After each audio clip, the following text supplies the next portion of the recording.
With 13 members, 3 units and 1 unified team, 17 has gone from being underdogs to becoming one of the biggest K-pop acts in the world. But who exactly are they? How did they rise to fame? And what makes them so different from other groups? This is 17 Explained. Everything that you should know about 17, everything that I didn't know about 17. It's the 17 Deep Dive. What's good, people? My name is Cameron. If you're new here, I'm on a self-discovery of Asian pop music, and if you're not new here, I'm sorry I said I would stop doing that intro because you're probably tired of hearing it now, but I can't stop doing it. Once I get into the gist of it, it just comes out. Anyway, a lot of people have been commenting. I ask on every video, who should I check out next? And 17 is one that keeps coming up. Not only does it keep coming up, but as I'm researching other Asian groups, even P-pop group, 17 comes up. So I've looked into it, and today we're deep diving. Who is 17? 17, they debuted on May 26, 2015 under Pledis Entertainment, which later merged with HYBE labels, a name that comes up a lot in the videos we do on this channel. The group was unique from the very start. They was marketed as a self-producing idol group who would write, choreograph and even direct most of their own music, which is something we see a lot in P-pop, but not a lot in K-pop. K-pop has like a formula. K-pop has big businesses with a lot of money behind it, and they want to do things a certain way, and they do. So everything's got to be written by a certain person, produced by a certain person, put together by a certain person. What you see in K-pop at the end is usually just a group of people singing other people's songs, dancing other people's dances. It's not normally them. It's very hard to find out what a K-pop member's real personality is beyond the personality that they are, the polished personality that they present to you. 17 was very different, and like I mentioned about P-pop, P-pop is very different because a lot of bands in P-pop, a lot of groups that are in P-pop write their own music, put together their own music, produce their own music, like SB19, right? And now 17 is very much like that, but they came in 2015, so they was doing it from early on before all these other ones. So it was very interesting to see how they would form and what sounds they would bring. Before the debut, they were introduced through 17 TV, which was a live streamed trainee show that built a dedicated early fan base. So by the time they debuted with Adore You, Carats were already hooked.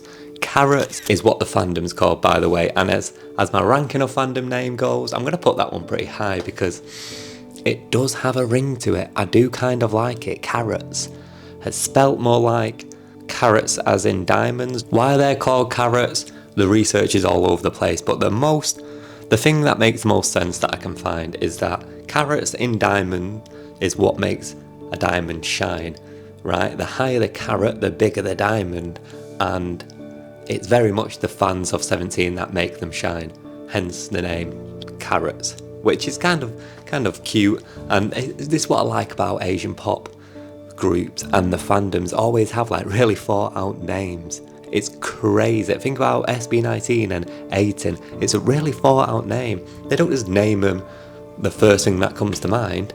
They really put some effort into this. It's not like Taylor Swift fans who are just called Swifties because her last name is Swift, so they're Swifties. You know, they really think about it. It's incredible to see. But back to the story.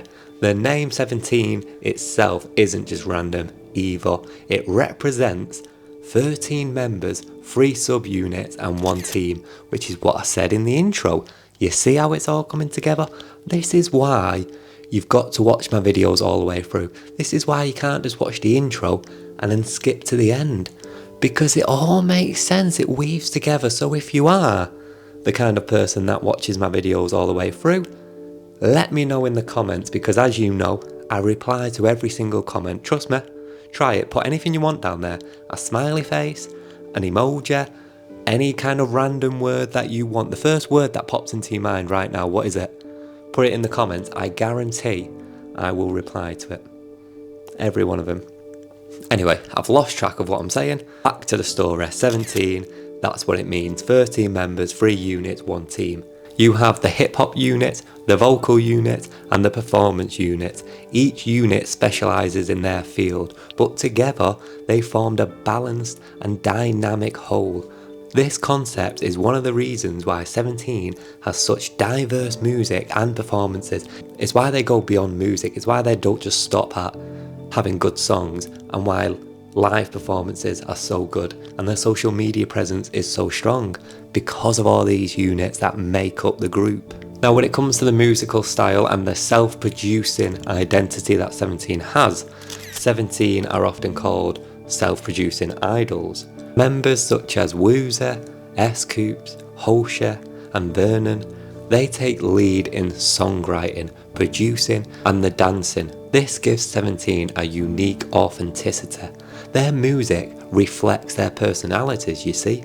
Their sound ranges from bright, fun songs such as Very Nice, to emotional anthems like Don't Wanna Cry, to even edgy and experimental tracks like Fear and Hot. And they aren't just performers, they're creators. Let's go through some of the milestones of this group so far. We won't focus on every single one of them because there's so much that we would need to get through. Remember, this group's been around for quite a long time. So let's just run through a few. 2025 to 2016, they were the rookie years. With songs like Adore You and Very Nice, they built a loyal Carrot base. See, I'm using that fan base again. But basically, these songs started growing the fandom. 2017 was their breakthrough with Don't Wanna Cry. It was a massive hit and it expanded their fan base far across what the debut did. This was really a peak and a pivotal moment in the group's career. 2019, they had Hit and Fear, which solidified their more mature image. 2021 was Ready to Love, which was under the HYBE era. This was the global expansion. This is when they start thinking about how do we go to places like South America, Latin America, the Western world, Europe. 2022 to 2023, you had Hot, Super and the Face the Sun album, which pushed them into stadium level stardom. Stadium level stardom basically meaning instead of doing small concerts and supporting other groups, they really became one in their own and they started having the ability to fill stadiums with the amount of fans that they had. In 2024, there was a record-breaking tour across Asia, North America and Europe. They're now considered one of K-pop's big names. This is along the three big uns, which to me, the three big uns in K-pop are always going to be BTS, Blackpink and Twice. These are the three groups that have made the most impact. Twice with their Western domination, BTS with their global domination, and Blackpink with their culture domination, fashion, makeup, skincare. In line next, if there was a fourth, would be 17. And let me tell you, in a few years to come, if they keep on the trajectory that they are on, they will be considered within those, the big names, the big groups. So where are they now? Where is 17 in 2025? Well, they are still going strong, still as a 13-member group, still under HYBE. Individual members are also pursuing solo projects, not just in music but also in acting and fashion. This is important to note because a lot of the time when people go off and do solo careers, it also means the breaking up of the group, right? But that is not happening.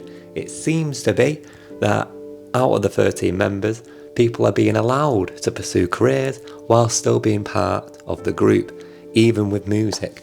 So they're not competing with each other, they're going out, they're growing their own fan base, they're doing their own thing, and it's working for them because the group is still staying together. Very important to note. They're still maintaining this rare stability of keeping all 13 original members over nearly a decade later. Original, let me just really solidify this point.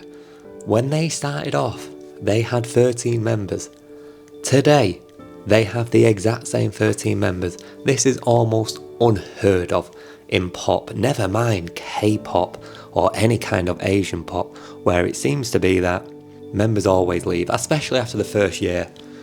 Year 1, the debut, members always leave and they're always replaced. New members always join. Year 3, once again, as always, this is when like mental health, overworking and burnout starts to hit the group, and it's where normally groups either split up or they lose members again. 17 have been at this for a very long time and they've got the same members, which to me is one of the biggest achievements of the group. So there we have it, from humble beginnings on 17 TV to selling out stadiums worldwide. 17 have proven the power of teamwork, creativity and persistence. They're not just one of the biggest groups in K-pop, they're one of the most influential. So let me know in the comments below what you think of 17 and what Asian, not just K-pop, Asian pop group you think I should be covering next.